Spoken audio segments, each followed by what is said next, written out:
This is Charter Local Edition. I'm Brad Pomerance. We're in San Jose at the California Democratic Party Convention. We are joined by Xavier Becerra.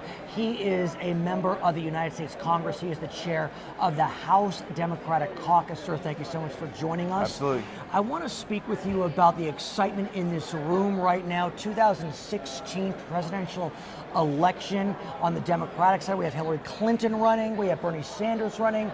I follow you on Twitter, and I saw that you were in Nevada recently. Yes. And you were campaigning on behalf of Mrs. Clinton. Yes. Talk to me about what that was like as a member from California campaigning in Nevada. Well, I felt like I was in Vegas. I kept telling people I'm from a suburb of Vegas called exactly. Los Angeles. Right. There are so many Californians who now live in Nevada. Sure, of course. There are so many people from Nevada who rely on Californians to help sustain the state. It's just it's a great place to go because they get excited being a state that counts. Nevada wasn't before, and so it was fun to be there. I love seeing the enthusiasm on the part of Democrats. Everyone said all the enthusiasm was going to be on the side of the Republicans. Right. We've got it too. And so let's talk about the election. In Nevada, for example, boy, it got tight for the Clinton campaign. She did pull it out. Yes. What do you make of Nevada as an example as we march through this process? Well, clearly Nevada, of the states that have already gone forward with their vote, was the most reflective of the rest of America. And so it was significant for Secretary Clinton to win Nevada. And it was significant that she won it in ways that I think portend really good for her moving forward into these next races and into November. I want to ask about the Latino vote. I understand you were there to galvanize the Latino vote. Yes. Exit polls suggested she was not successful with the Latino vote, but if you look at precinct returns, it says she was successful with the Latino vote. What's your sense? Bottom line, she won the Latino vote. That's your sense. And there was a sense that going in that Senator Sanders would do well. He did well, including with the Latino vote, but she still won the Latino vote. So tell me more about where Latinos are in this election. You know, we look at some of the statistics, and Nevada on the Republican side, for example, Mr. Trump did poll a decent number of Latinos, despite the fact he has argued in favor of putting up a fence on our southern border paid for by the Mexican government. So, Brad, I think I always tell people when they either say something good or something bad about an issue, I say, compared to what? And so in this case, Donald Trump's victory in Nevada and his claim that he won the Latino Republican vote in Nevada, compared to what? Compared to the size of the Latino vote in the Democratic caucus, it was minuscule. Compared to how he did on issues that are important to Latinos in the polls nationally, he's in horrendous shape with Latinos. 8 out of 10 Latinos say they do not like what Donald Trump is saying. That's throughout the country. And more importantly, in Nevada, it was obvious that the excitement, the enthusiasm from Latinos was with the Democrats, both Bernie Sanders and Hillary Clinton, but more Hillary than with Bernie. Let's talk about a general election, and for argument's sake, Mrs. Clinton is the Democratic nominee.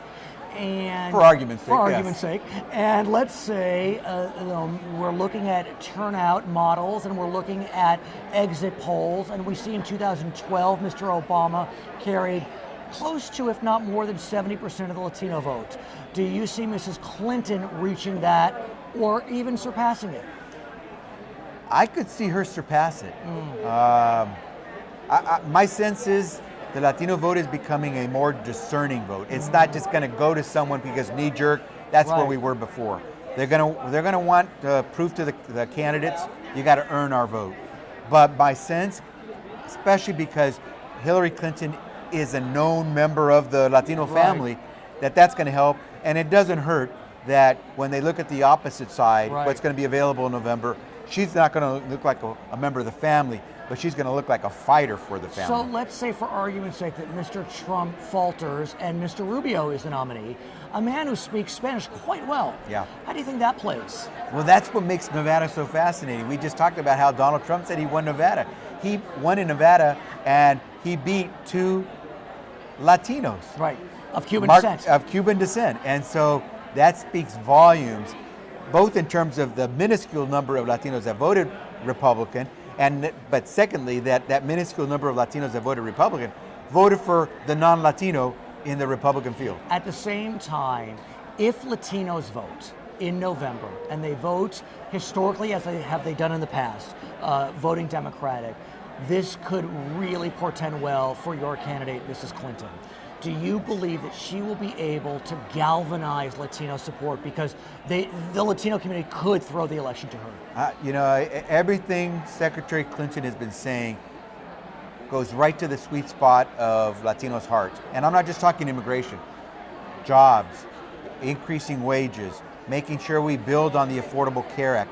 There's no community in America that has really seen its ability to send a child to the hospital without going bankrupt personally than the Latino community. It's interesting you say that because in the early days of the Affordable Care Act, the mujeres were not signing up. And then we got to the mujeres and they told their family to sign up. That's exactly right. And then Latino numbers really spiked a bit. Right on the mark. Because they weren't aware, they weren't sure what it was. But when they saw what it was, boom, all of a sudden they started going there. So I think Secretary Clinton is going to do very, very well with Latinos. By the way, I think she's going to do really, really well with Asian Americans. Which have trended Democratic. I mean, 20 years ago, they were Republican. They are trending Democratic. You're talking about a party, not just with Latinos, but with Asian Americans that's been essentially distancing itself. Right. When you talk about anchor babies, as did some of the candidates on the Republican side, and they say, well, no, we didn't mean anchor babies that are Latino. We really meant anchor babies that are Asian. It's like all the Asian community is saying, excuse me? Yeah. And so I think you're going to find that on the Democratic side, the enthusiasm will be there, the communities are going to be there, and I'm looking forward to a really good year. Sir, the Vice President of the United States is about to speak, Joe Biden. I would be remiss if I didn't mention that I have read several articles that have listed you as a potential vice presidential nominee. What do you make of that, sir? A chuckle is one way to look at it. You're reading a lot of things. Yes. Look, first we have to have Secretary Clinton win the nomination. Then it's really her decision. She's going to make a really good decision. That my name is mentioned, that's all it really is. And it's honored. I mean, how could you not be honored? Absolutely. Brad, as the son of immigrants, the first in my family to get a college degree. To think. Are your parents still with us? They are. What do they think of this? They're Xavier Becerra is mentioned. Brad, my father, when he was a young man, would tell me about the days when the signs outside the restaurant door said no dogs or Mexicans allowed. So the day I got to introduce my parents to the President of the United States. I'm actually welling up. I could feel myself. And so to be talked about, and that's great. If it never happens, that's okay. But I just want to continue to have a chance to do things. But there are very strong suggestions that Mrs. Clinton would like to name a Latino to be her nominee. What do you make of that? I think that would be great. There are many qualified Latinos who have given to this country in ways that prove that they deserve a chance to be there. But at the end of the day, that's Hillary Clinton's call. If she doesn't name a Latino, do you think the community will be upset to the point that they won't vote?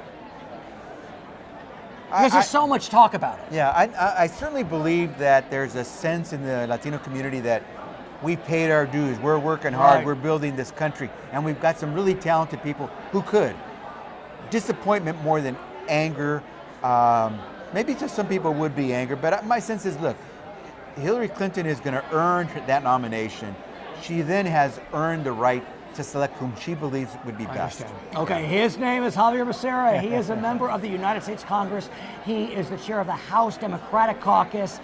I'm just saying I've heard rumors about him being the vice presidential nominee. I don't know about that. Rumors are dangerous. Rumors are dangerous. We're in San Jose at the California Democratic Party. I'm Brad Pomerance's Charter Local Edition.